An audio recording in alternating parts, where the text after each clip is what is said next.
তুমি আমার। এই সাধনাকালে সাধককে শ্রী ভগবানের জন্য সমস্তই করতে হয়। শ্রী ভগবানের আজ্ঞা সমস্তই পালন করতে হয়। যতই ক্লেশ হোক না কেন, হে ভগবান, তোমার আজ্ঞা বলিয়া একাদশীর উপবাস করি, তোমার আজ্ঞা বলিয়া নিত্য নৈমিত্তিক কর্ম করি, অন্যান্য ব্রত উপবাসাদি করি। যতই যাতনা হোক না কেন, বিশ্বাসে তোমার মুখের দিকে চাহিয়া চাহিয়া চোখের জলে বক্ষ ভাসাইয়া ও তোমার আজ্ঞা পালন করি। এইরূপ করতে করতে যখন তোমার কৃপা অনুভব করি, যখন আমার ক্লেশ নিবারণের জন্য তোমায় আসতে হয়, যখন আমার চোখের জল মোছাইতে সাক্ষাৎ সম্বন্ধেই হোক বা পরোক্ষেই হোক কোনো রূপে তোমায় আসতে হয়, যখন আমি ডাকলেই তোমাকে আসতে হয়, তখন তুমি যে আমার তাহা বুঝতে পারি। যিনি শ্রী ভগবানের ভালোবাসা অনুভব করিয়াছেন, যিনি সর্বদা তাহার আদর অনুভব করিতেছেন, তিনিই বলিতে পারেন তুমি আমারই। ভগবান শ্রীকৃষ্ণ বলছেন, অর্জুন, যিনি মন বাক্য কর্ম দ্বারা আমার আশ্রয় গ্রহণ করেন, তাহার কোনো ভয়ই থাকে না। মন আমার চিন্তায় নিযুক্ত করো, বাক্য আমার কথাই উচ্চারণ করো, আমার কর্মই ব্যাখ্যা করো, হস্তপদ দ্বারা যাহা করো আমার জন্যই তৎসমস্ত কৃত করো। অর্জুন, আমার প্রসাদে পরম পদ প্রাপ্ত হইবে। ঈশ্বর প্রণিধানে ও সমাধি হয়, তাহাই পরাশান্তি। ঈশ্বর প্রণিধান বা আমার শরণাপন্ন না হইলে ভক্তি বা যোগ বা জ্ঞান কিছুরই স্বপূরণ হইবে না।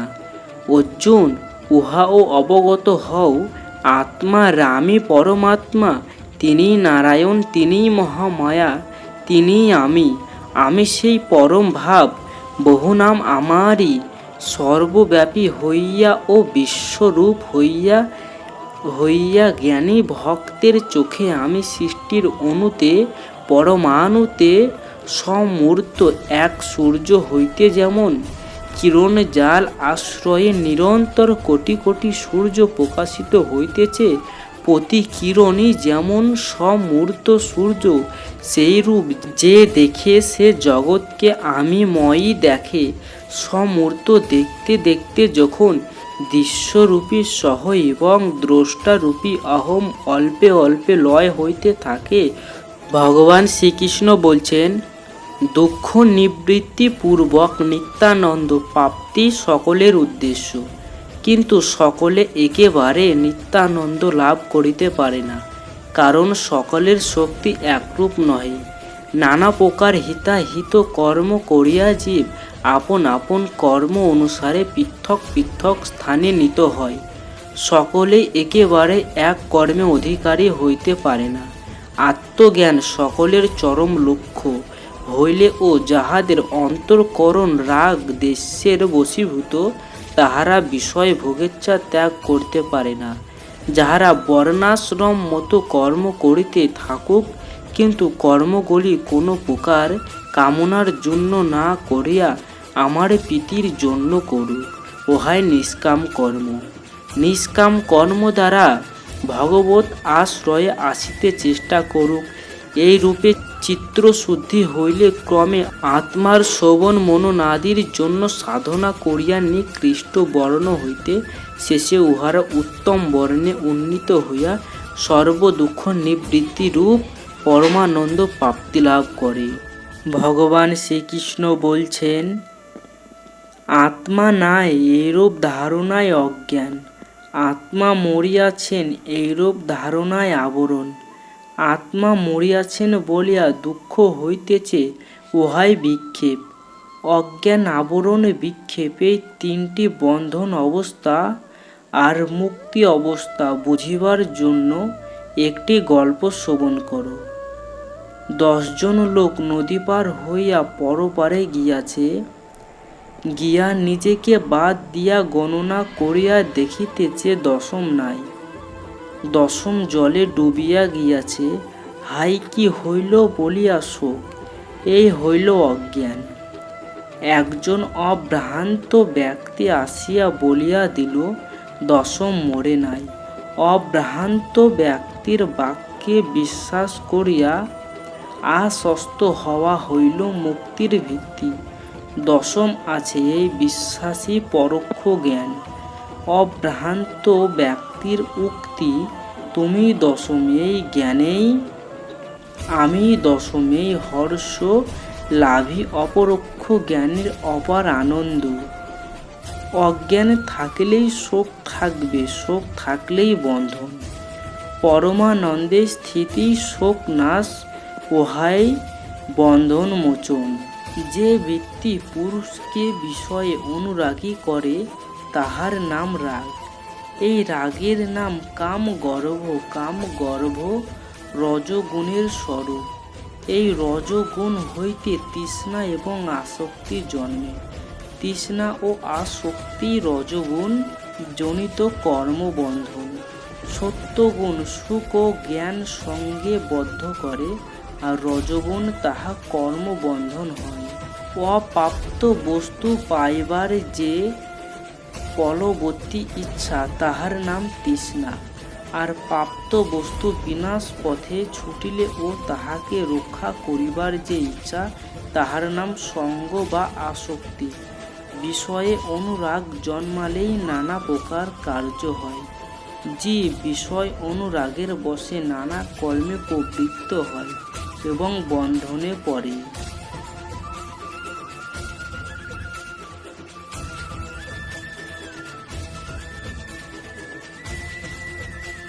অর্জুন বলিলেন, হে কৃষ্ণ, যেসব ব্যক্তি শাস্ত্রবিধি জানে না অথচ শ্রদ্ধা সহ ভজন পূজন করে, তাদের সাধন নিষ্ঠা সাত্ত্বিক, রাজসিক বা তামসিক কি প্রকার হয়?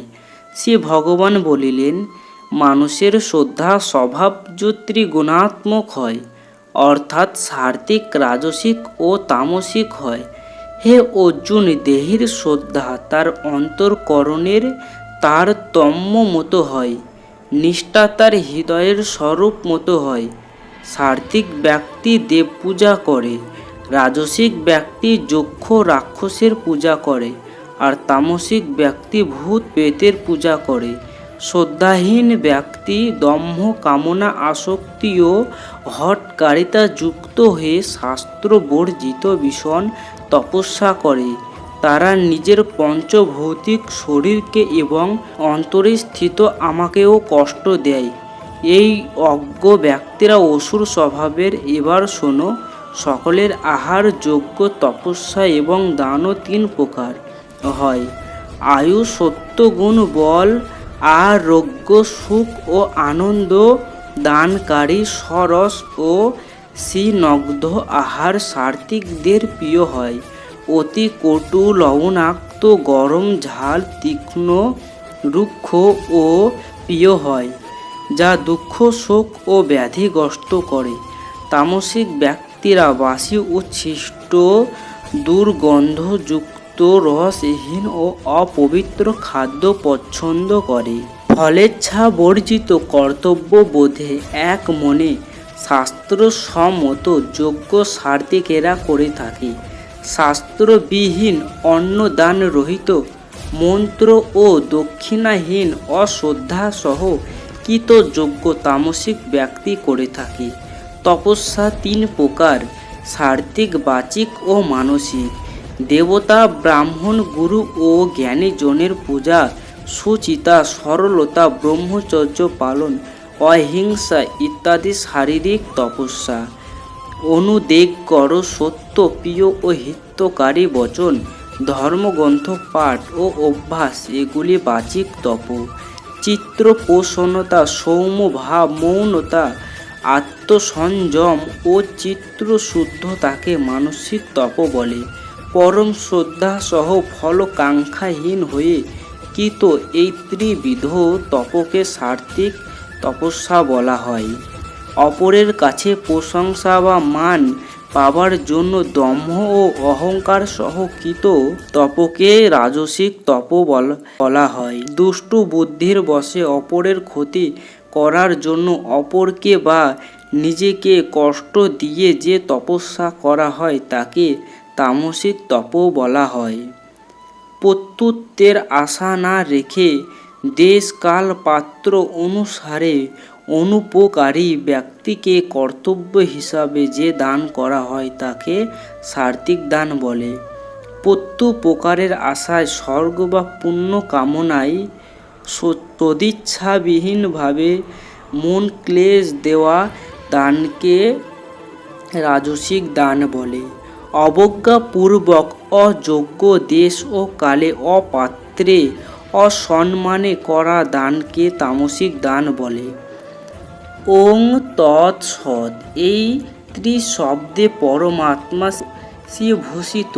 সেই পরমাত্মা সৃষ্টির প্রারম্ভে বেদ, ব্রাহ্মণ ও যজ্ঞের সৃষ্টি করেছেন।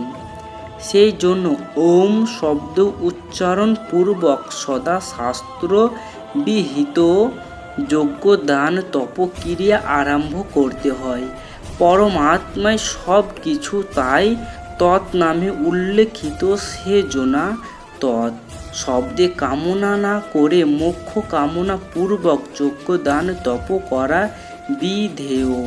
শ্রেষ্ঠ ও সাধুভাবের জন্য সৎ শব্দ প্রয়োগ হয়, আর পরম ব্রহ্ম সত্তাই তার উদ্দেশ্যে কৃত কর্মকে সৎ বলা হয়। হে অর্জুন, অশ্রদ্ধার সাথে করা যজ্ঞ দান ও তপস্যাকে অসৎ বলা হয়। সেগুলি ইহলোক বা পরলোক কোথাও কোনো শুভ ফল প্রদান করে না। বাস্তবিকভাবে শ্রদ্ধাই সমস্ত সিদ্ধির মূল। শ্রদ্ধাবিরহিত যে কোনো কর্ম ইহলোক ও পরলোক উভয় লোকেই বিনষ্ট করে। শরীর বা মন বা বাক্য দ্বারা যে কোনো কর্মই যদি শ্রদ্ধাসহ করা হয় তবে তা সাত্ত্বিক কর্ম হয়। সেটা পূজা পাঠ যজ্ঞ তপস্যা দান ভোজন ইত্যাদি যা কিছু হোক না কেন, এই ক্রিয়াগুলি যদি দম্ভ অহংকার দেজ বা লোক দেখানোর জন্য করা হয় তবে তা রাজসিক কর্ম এবং শাস্ত্রবিরুদ্ধভাবে অশ্রদ্ধাসহ কৃত কর্ম তামসিক কর্মে পরিণত হয়। দেহের অন্তরের তারতম্য অনুযায়ী সাত্ত্বিক রাজসিক ও তামসিক কর্ম হয়ে থাকে। অর্জুন বলিলেন, হে কৃষ্ণ, হে ঋষিকেশ, সন্ন্যাস ও ত্যাগের বিষয় কি পার্থক্য আমি জানতে ইচ্ছা করি। শ্রী ভগবান বলিলেন, জ্ঞানীর কাম্য কর্ম ত্যাগকেই সন্ন্যাস বলিয়া জানবে, আবার সর্বপ্রকার কর্মফল ত্যাগকেই জ্ঞানীরা ত্যাগ বলিয়াও থাকেন। অনেক পণ্ডিত আবার বলেন যে বন্ধন দোষ যে কর্মে আছে তাহা ত্যাগ করা উচিত। আবার অনেক পণ্ডিত বলে যে যজ্ঞ দান তপস্যা এই সকল ত্যাগ করা চলে না। হে মহাবীর অর্জুন, আমি এই ত্যাগ বিষয়ে তোমায় নিশ্চয় করিয়া বলিতেছি, শ্রবণ করো। ত্যাগ ত্রিবিধ। যজ্ঞ দান তপস্যারূপ কর্ম পরিত্যাগ করা উচিত নয়, উহা অবশ্য করণীয়। হে মহাবীর অর্জুন, আমি এই ত্যাগ বিষয়ে তোমায় নিশ্চয় করিয়া বলিতেছি, শ্রবণ করো। ত্যাগ ত্রিবিধ। যজ্ঞ দান তপস্যারূপ কর্ম পরিত্যাগ করা উচিত নয়, উহা অবশ্য করণীয়। কারণ ইহা মনীষীদের পবিত্রতা আনয়নকারী হইয়া থাকে। হে অর্জুন, আসক্তি ও ফলের আশা ছাড়িয়া এই সকল কর্ম করা কর্তব্য, এই আমার উত্তম মত। নিত্য যে কর্ম করা হয় অর্থাৎ সন্ধ্যা গায়ত্রী ইত্যাদি, উহা ত্যাগ করা অনুচিত। মোহবশত যদি তাহা ত্যাগ করা হয় তবে তাহাকে তামসিক ত্যাগ কহে। যে সাধক তোমার আমি বলিয়া একবারও আমার শরণাগত হয়, হইয়া আমার নিকট হইতে অভয় যাচনা করে, সে যদি নীচ হইতে ও নীচ হয় তথাপি আমি তাহাকে অভয় প্রদান করি। এই আমার ব্রত, এই আমার প্রতিজ্ঞা। প্রথম প্রকার শরণাপত্তির সাধনার কথা শ্রবণ করো। সংসার নিঃশেষিত সাধক কাতর প্রাণে আমার নিকট প্রার্থনা করেন, হে আমার দেবতা, আমি আর কার হইব? আমি তোমার হইলাম। আমি কত লোকের হইতে গিয়েছিলাম, কখনো সংসারের হয়েছিলাম, কখনো স্ত্রীর হয়েছিলাম, কখনো পুত্র কন্যার হয়েছিলাম, কখনো বন্ধু বান্ধবের হয়েছিলাম। যেখানে যাহার কথা শুনিয়াছিলাম তাহাকেই ভালোবাসিতে ছুটিয়াছিলাম, কিন্তু আমাকে অভয় দিতে তো কেহই পারিল না। তুমি ভিন্ন অভয়দাতা কে? তুমি ভিন্ন মৃত্যু সংসার সাগর হইতে কে পার করিতে পারে? তুমি ভিন্ন প্রাণের জ্বালা জুড়াইতে আর সামর্থ্যকার। হে ভগবান, হে আমার প্রভু, আমি তোমার হইলাম। তোমার আমি আর কারো নই।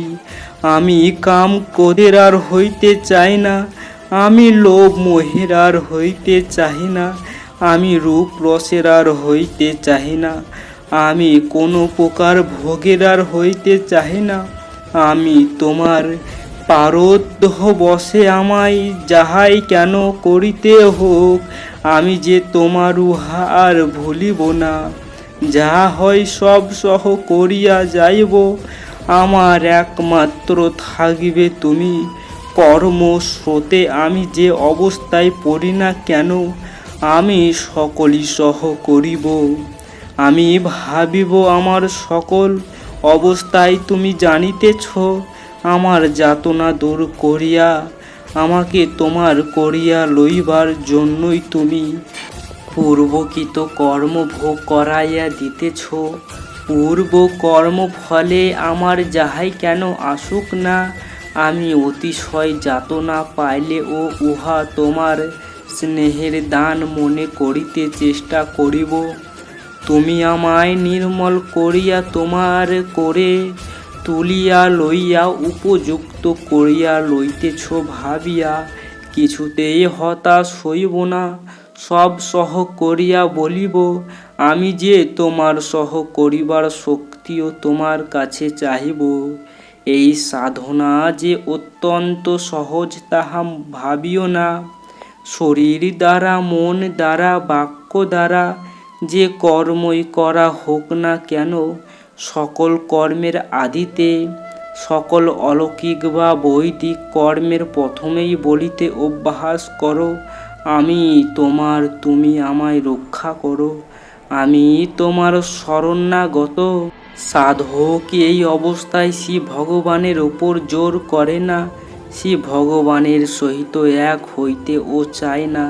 সাধক আমি তোমার এই সাধনা অভ্যাস করতে করতে আমার নিকট প্রার্থনা করে। অবিনয়ম পনয় বিষ্ণু দময় মনঃ সময় বিষয়মিজ্ঞ তৃষ্ণাম ভূতদয়ম বিস্তারিয় তাড়িয় সংসার সাগরতঃ। হে বিষ্ণু, আমার অভিনয় দূর করো, মন দমন করো, বিষয় তৃষ্ণা শান্ত করো, আমি যেন সর্বভূতে দয়া বিস্তার করিতে পারি। হে প্রভু, আমাকে সংসার সাগর হইতে ত্রাণ করো। ভগবান শ্রী মধুসূদন বললেন, হে অর্জুন, এই অসময়ে তোমার মধ্যে এই অনার্য সুলভ মোহ কোথা থেকে এলো? লোক নিন্দা কারক, স্বর্গ পথে বাধা স্বরূপ কাপুরুষতা ত্যাগ করো, যুদ্ধের জন্য প্রস্তুত হও। অর্জুন বললেন, যাদেরকে কটু কথা বলা ও অনুচিত, সেই সমস্ত পূজনীয় পিতামহ গুরু প্রভৃতিকে কিভাবে আমি বাণের দ্বারা বিদ্ধ করব? তার থেকে ভিক্ষায়নে জীবন নির্বাহ করা ও ভালো। গুরুজনদের রক্তমাখা অর্থ ও রাজ্যভোগে শান্তি কোথায়? যুদ্ধে কে পরাজিত হবে, কোনটি মঙ্গল জানি না। যুদ্ধে ধৃতরাষ্ট্র পুত্র সহ সকল আত্মীয় স্বজন উপস্থিত, এদের আমি বধ করতে চাই না। প্রকৃত অর্থ সম্পর্কে আমার চিত্র বিভ্রান্ত। আমি তোমার শরণাগত ও শিষ্য, যেটার নিশ্চিত কল্যাণপদ তুমি আমাকে সেই উপদেশ দাও। কিন্তু নিষ্কণ্টক রাজ্যলাভ এমনকি দেবতাদের আধিপত্য পেলেও এই দুঃখের কাছে সবই হেয়। আমি যুদ্ধ করব না। এই কথা বলে অর্জুন চুপ করে গেলেন। শ্রীকৃষ্ণ হাস্য মুখে বললেন, যা শোক করার অযোগ্য তার জন্য শোক প্রকাশ করছো, আবার জ্ঞানীদের মতো কথা বলছো। কিন্তু জ্ঞানী ব্যক্তিরা জীবিত বা মৃতের জন্য কখনো শোক প্রকাশ করে না। তুমি আমি সকলে আগেও ছিলাম, পরেও থাকব। প্রত্যেকের জীবনেই যেমন বাল্য, যৌবন ও বার্ধক্য আসে ও যায়, তেমনি অন্য শরীরও প্রাপ্ত হয়। তাই পণ্ডিতেরা অতি বিচলিত হন না।